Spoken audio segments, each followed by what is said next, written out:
to allow for proper positioning as they move about to and from the windows, taking photos of the moon. Dimming the lights also helps prevent reflections from inside Orion onto the windows.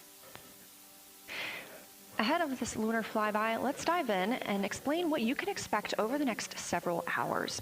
The crew has about 6 hours allotted to make observations about the moon. Throughout the flyby, their activities have been precisely timelined. There are five blocks of time during which the crew will be observing the moon from Orion's windows. At any time, 2 members will be at the windows working in a pair.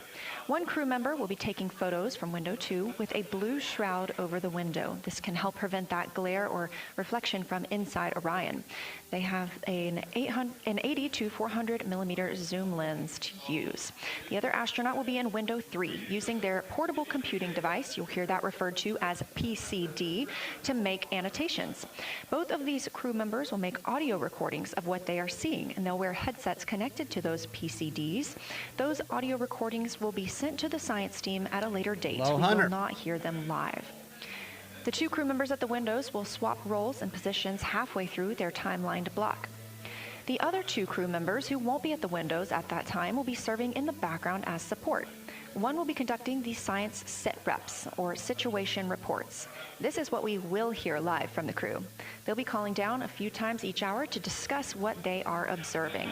Those situation reports include how the crew is positioned, any missed targets, or anything unexpected they saw, lunar target descriptions, any hardware issues, and of course, their emotions and reactions as they fly by the moon. The other support crew member will take pictures of the astronauts at the windows and serve as camera support, providing new SD cards when needed. There's a 15-minute time frame between each observation block during which the 2 support members switch places with the crew making observations. Nebula Photos, nice to see you here. Also, I never knew you were from Delaware. Oh, I didn't know he was from Delaware either. It was nice to see Nico get a NASA A-Pod. His pictures are always outstanding.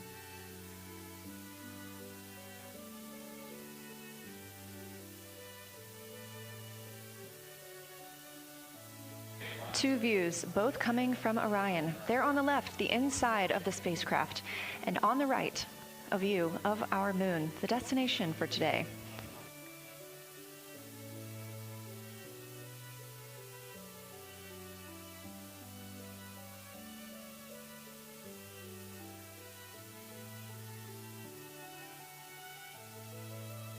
During the lunar flyby today, Orion will provide astronauts with a full disk view of the lunar surface. They'll have a higher vantage point, much farther than Apollo's lunar orbits on average. And these astronauts can observe both holes and large-scale geologic features in a single view. And due to our April 1st launch date, Orion will provide astronauts with a full disk view of the lunar surface. They'll have a higher vantage point, much farther than Apollo's lunar orbits on average. And these astronauts can observe both holes and large-scale geologic features in a single.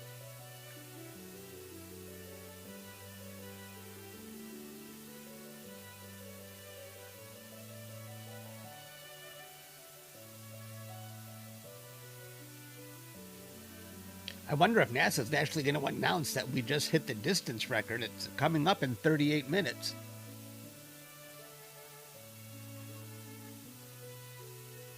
I say we because I feel like we're all in this together. It's our tax dollars.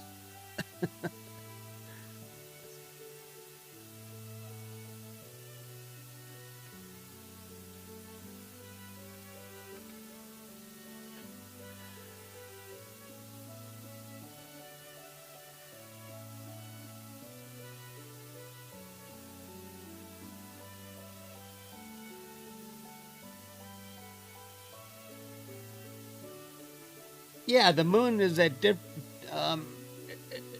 distance of the moon from Earth can vary depending on where it is in its orbit. So that's my guess.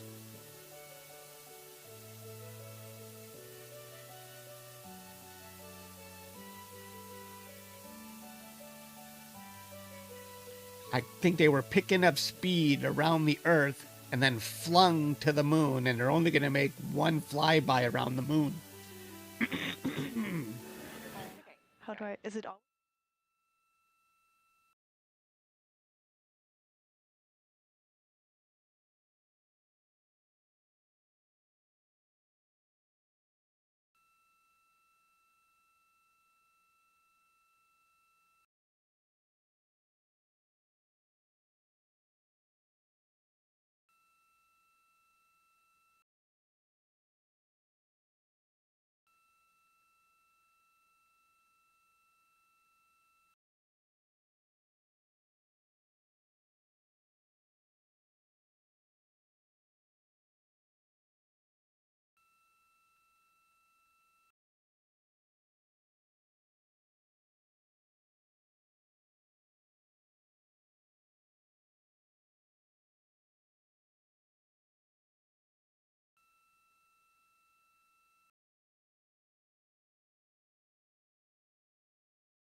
We are now 36 minutes until we see the Integrity crew pass the Apollo 13 distance record. And joining me on console, I have Julianne Gross, the Artemis Curation Lead. Thanks for joining me today.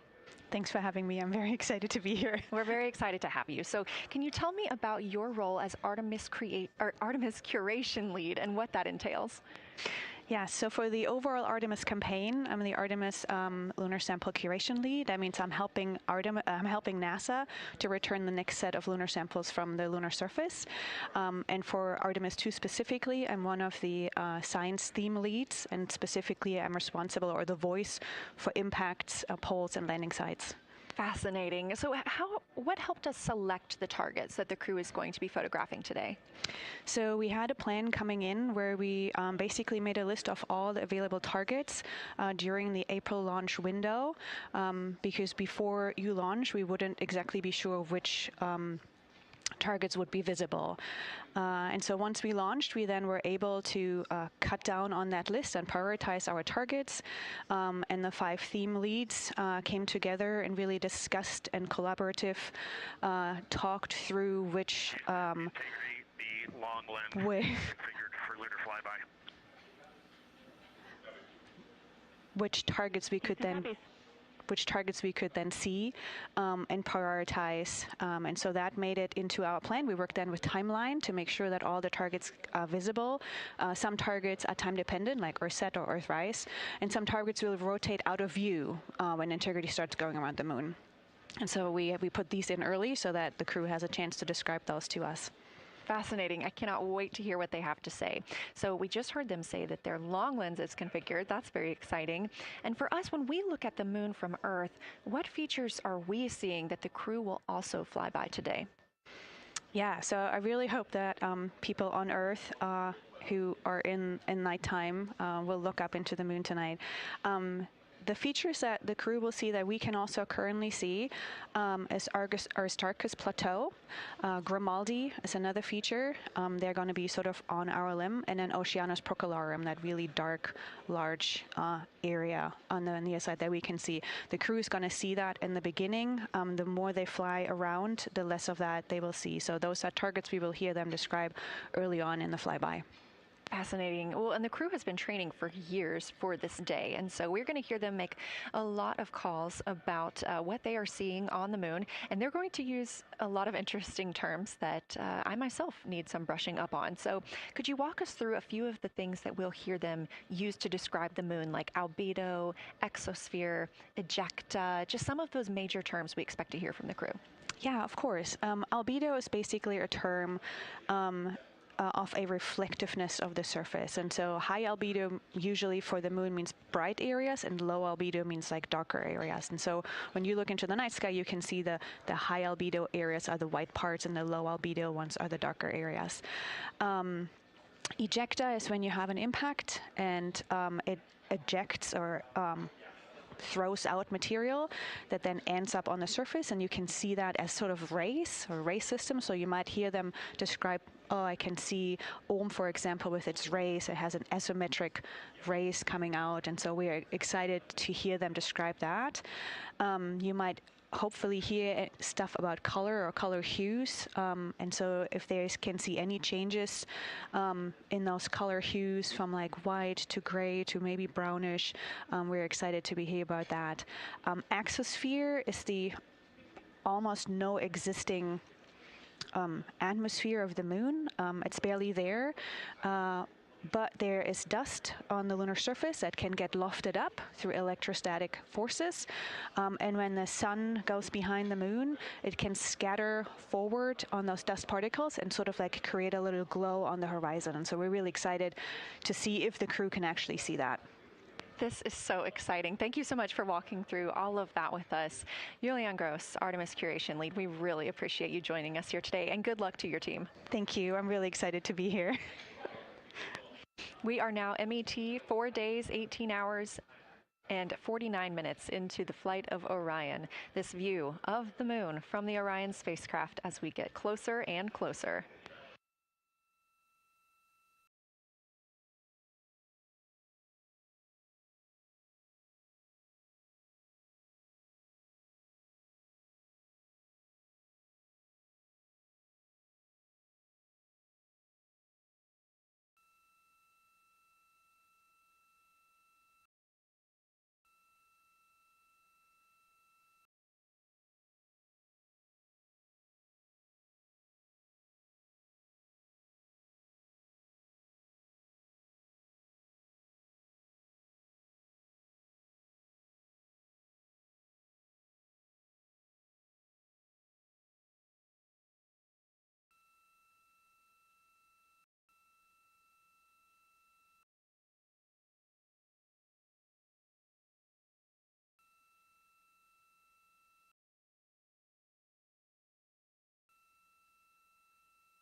We're live here in Artemis Mission Control at Johnson Space Center in Houston, Texas, just about 32 minutes away until the crew surpasses the record set by Apollo 13 as the farthest astronauts to ever leave Earth.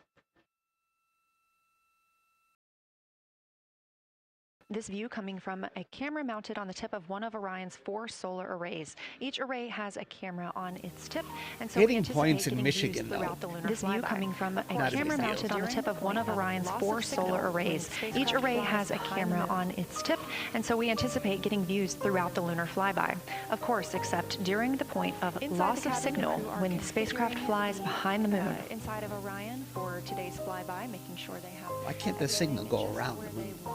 Inside the cabin, the crew are configuring the inside of Orion for today's flyby, making sure they have everything just where they want it to help them take the pictures that they are aiming for. For that Lunar Flyby Science Crew Conference, our science officer here on console, Kelsey Young, will be speaking directly with the crew members about their targets, about their goals for today, what they expect to see, and what we are hoping to hear from them.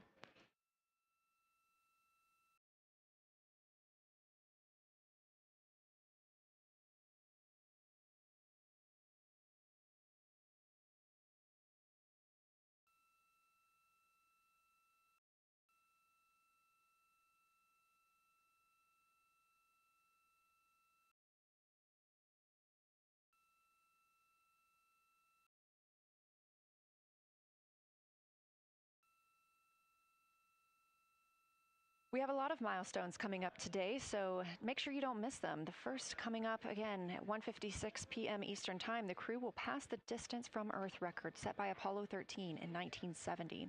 At 2:45 p.m., lunar flyby officially begins. The crew will have that time on their schedules to begin photographing and providing audio recordings of what they are seeing on the moon. At 7:02 p.m., Orion will make its closest approach to the moon, approximately 4,070 miles away. Of course, all of these numbers are going to have to be confirmed following the flyby. These are estimates, and we are working with orbital mechanics. At 7:07 p.m., Orion reaches its maximum distance from Earth, approximately 252,760 miles away from us all. At 8:35 p.m., the spacecraft will enter a solar eclipse. The crew will become the first to see a solar eclipse from the moon.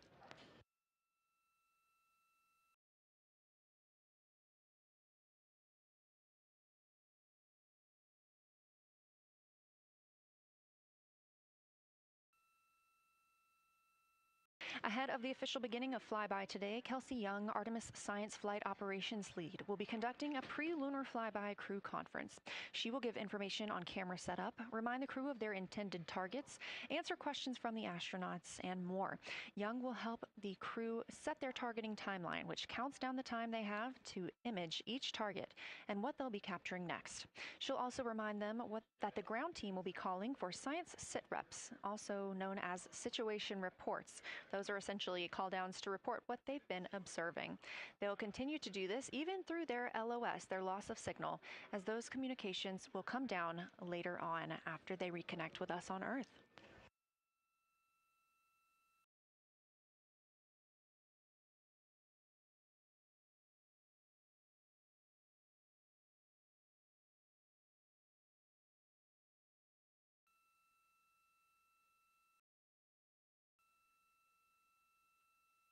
This view in the cabin, you can see the crew members are already using their cameras, getting set up, and they have dimmed the cabin lights to allow them better visibility outside of the windows and fewer reflections. Now, 28 minutes until they become the humans to travel farthest from our planet.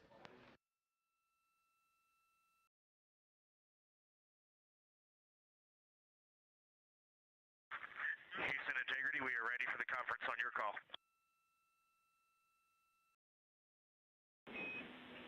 Houston is ready for the conference, passing you over to Science.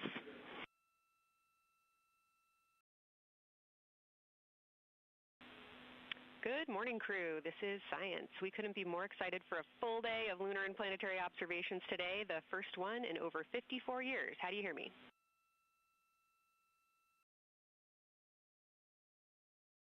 We hear you loud and clear, and Kelsey, you just got to know you're pulling us away from the moon right now, so let's go.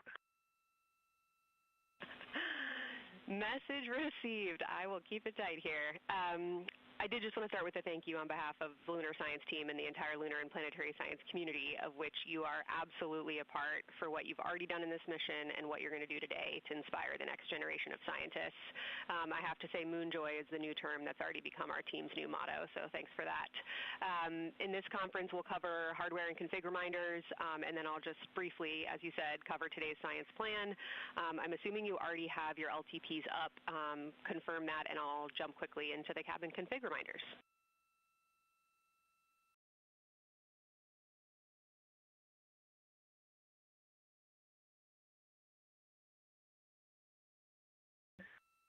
Okay, we have the LTP up just to give you a sit rep on board. You've got Reed and Christina on one PCD, and Ike has his own, and Jeremy has his own. Copy that. That was going to be one of my questions for you, and I'll ask a question back. Is that the config that you and Christina plan to carry throughout the day for PCD use?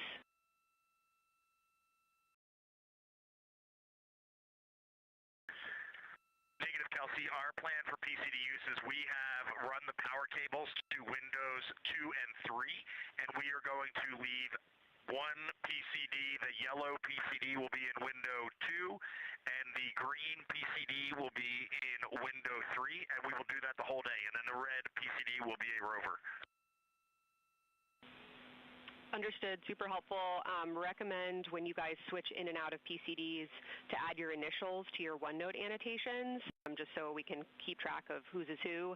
And then given that you have 3 PCDs instead of 4, for the data transfer at the end of the day, recommend making a new subdirectory entitled For Science for your own photos, or with your initials, that we can keep track of which pictures came from which flashcards.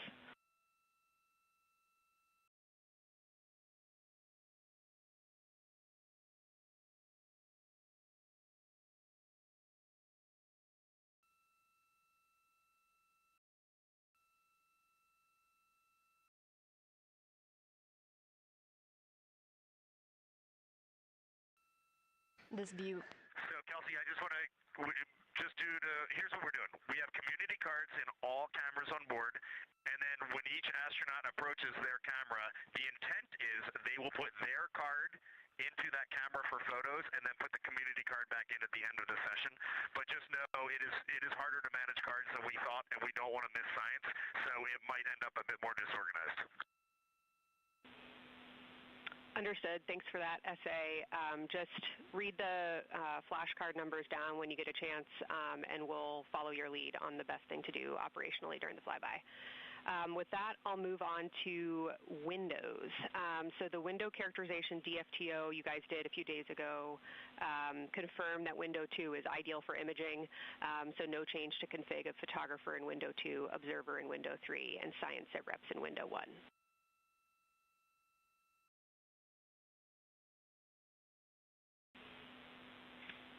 Coming up on a handover. Be back with you shortly. Hang on, Kelsey. The way we have it configured, tell us if this is going to be wrong. Window 2 is the long lens with a shroud. Window As you heard, science officer called to the crew. We are now in a handover time period. We will regain communications with the crew very shortly. These are tracked, and we are currently on the Deep Space Network. This is the first time humans have used the Deep Space Network in over 50 years, given that we currently use the tracking data relay satellite systems for the International Space Station.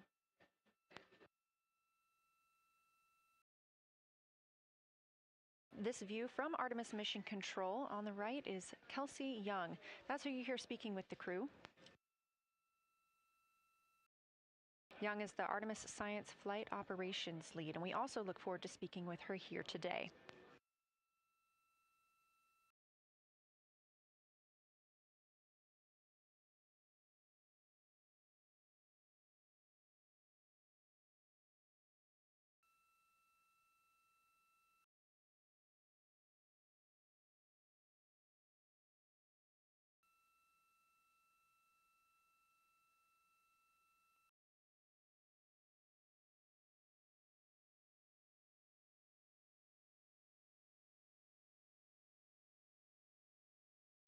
Again, we are just about 22 minutes until we reach the Apollo record. We are in a handover of satellites with the crew aboard Orion.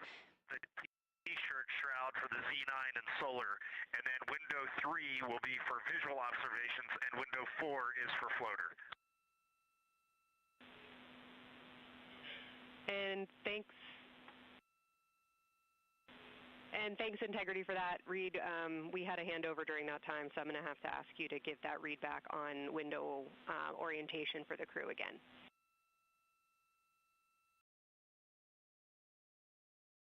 Okay, we are happy to change it, but the way we have it configured right now is window 1 has a T-shirt shroud for the Z9 for solar. Window 2 has the shroud for the long lens for both lunar and solar. Window 3 is for visual observations. Window 4 is for floater. And then the docking hatch window has had a great view, so we've done a lot of mapping through that as well. All right, copy all, Reed. A note just on the window 1 T-shirt shroud that you can remove that for the lunar observation block if you want that extra view for another floater, but defer to you guys on that. You are go to use the full 400 millimeter zoom on the long lens, but where possible, try to keep the end of the lens flush with the window to prevent imaging through the multiple window panes at an angle. And if you have to take an image at an angle, recommend you limit the max focal length to 200 millimeters or simply acquire the images at multiple focal lengths.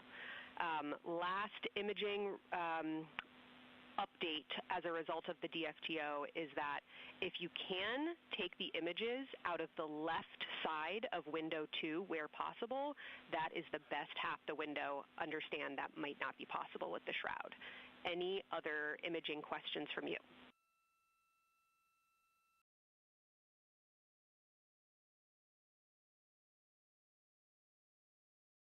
Okay, copy that. Okay, last couple reminders.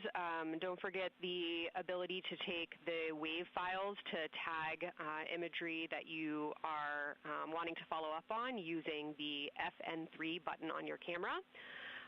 And then a couple quick notes on your LTP. We have refined your precise flyby timing since generating the LTP. Optimus has the correct timing for the LOS and AOS, but the LTP identifiers for LOS and AOS are roughly 2 minutes later than they will be in reality.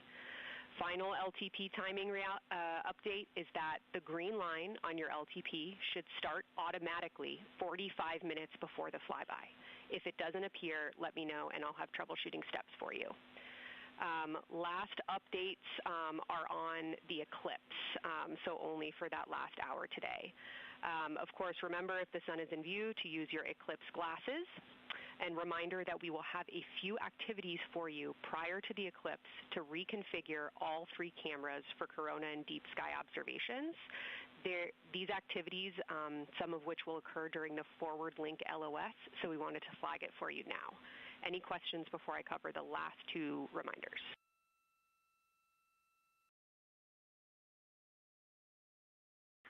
No, we have no questions on that. Last couple eclipse reminders, the sunset period and the first roughly 23 minutes of the eclipse will fall during that forward link LOS, but we'll still have a return link and we're still looking forward to your science sit reps and observations during that time. And I do have a reminder for you on your preferred starting config for the eclipse in terms of role responsibility. Let me know if you want me to read that up or if you guys have that in your minds already. And if no other questions on config, I'll give you a few science-focused reminders.